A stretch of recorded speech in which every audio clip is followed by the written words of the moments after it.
Magkano nga ba ang nagastos ko sa pagpaparenew ng rehistro ng aking motor? Tara, alamin natin. Kung gusto mong malaman, panoorin mo to hanggang dulo. Para na rin mabigyan ko kayo ng idea kung magkano ang aabutin ng pagpaparenew ng rehistro. Pero bago ang lahat, ito muna ang nangyari sa araw ko. Habang mapunta nga pala ako ay bigla tayong sinubok ng panahon. Sa dinami-dami ng pwede mong madaanan at makasalubong, yung sa akin, tres na pa ako na bumaon. Akala ko may cover na nalaglag, pa ako pala na sumasayad. At hindi lang yan, nakaapak pa ng tae.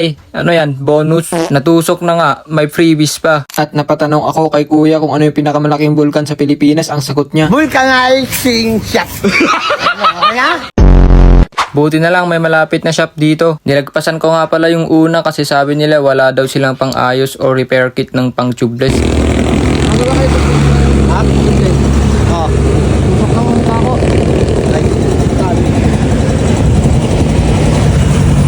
Buti na lang meron silang tubeless repair kit at nilabas na ni kuya yung kanyang paraphernalia. Sa dinami-dami ng pwedeng tumusok, tres pa na pa ako. Pagkahugot ni kuya, mas mahaba pala sa inaakala ko. Sa tingin ko, tumama na yun sa mags. Kayo, ano sa tingin nyo? Medyo manipis nga pala yung gulong natin at napupudpud na kaya madaling matusok. Dito nga ay nilalagyan na ni kuya ng rubber strip yung kanyang pantusok. Sabi niya makapal daw kasi malaki yung butas. Tapos nilalagyan niya na ng adhesive para dumikit yung rubber strip dun sa gulong. Tsaka niya ipinasok pero ayaw pumasok kasi masyadong malaki yung rubber strip. Kaya hinatin niya para mas madaling ipasok yung maliit. Ayan, second take. Pero napansin ni kuya na konti na pala yung hangin kaya kinargahan ulit. Pangatlong take na at sa wakas nakalusot. Tsaka inikot-ikot para matanggal yung pantusok para maiwan yung rubber strip. At yun yung magsisilbing pantakip sa nabutas. Parang ikaw, panakip butas. Aray. At sinabuyan ng tubig para sure na walang leak. At ganun lang kasimple. Napakadali pag may ganito kang repair kit. Kaya soon bibili tayo ng sarili natin para hindi na tayo pupunta sa shop. Pagkatapos mahanginan ay nagbayad na ako agad para makaalis na. At ito na yung resulta ng ginawa ni kuya. Kung mapapansin nyo meron pang nakalabas pero okay na yan. Habang hindi pa tayo nakabili ng bagong gulong. Ito nga pala yung shop kaso walang pangalan. Pero along the highway lang naman dito sa Piskaya. Pagkatapos ng episode na yun, larga na ulit tayo para makarating na ng mas maaga. Kaso bigla akong napahinto kasi meron na namang bago pagsubok at yun ay ang makalusot. Para nakatingin pa sa akin si sir, baka naman. At ayun, nakalusot. Hindi naman ako pinara pero medyo kinabahan ako dun. June 8 to 14 kasi yung renewal ng aking registration. Tapos ngayong July 15 lang ako magpaparenew. Pero naalala ko yung memorandum ng LTO na extension period. At nakarating na nga tayo dito at syempre rekta na tayo sa emission testing ang first step sa pagpaparenew. Nga pala sa mga first timer na magpaparenew, ito nga po pala yung first step na gagawin nyo. Dadaan muna kayo sa emission testing center at para ma-check yung usok o yung exhaust gas na lumalabas sa motor nyo o sasakyan nyo para masiguradong pasado sa Euro 4 emission standards ng LTO at sa Clean Air Act ng DENR. Pagkatapos maisalang yung motor natin ay nakuha natin agad yung resulta. Ganun lang ka-smooth mga bossing. Pangalawang step naman ay kailangan natin kumuha ng insurance. Mandatory kasi ito sa LTO. Pangatlong step ay kailangan natin pumunta sa office ng LTO para magpa-inspect ng motor. Pagkatapos ng inspection ay hindi nga pala tayo pumasa sa busina kasi yung busina natin pang kotse. Napakalakas daw. Kaya agad na akong bumili ng stock horn at buti na lang meron tayong dalang tools. Kaya agad ko nang pinagbabaklas para makabit na natin yung stock horn. Ito nga pala yung tunog ng loud horn natin mga boss.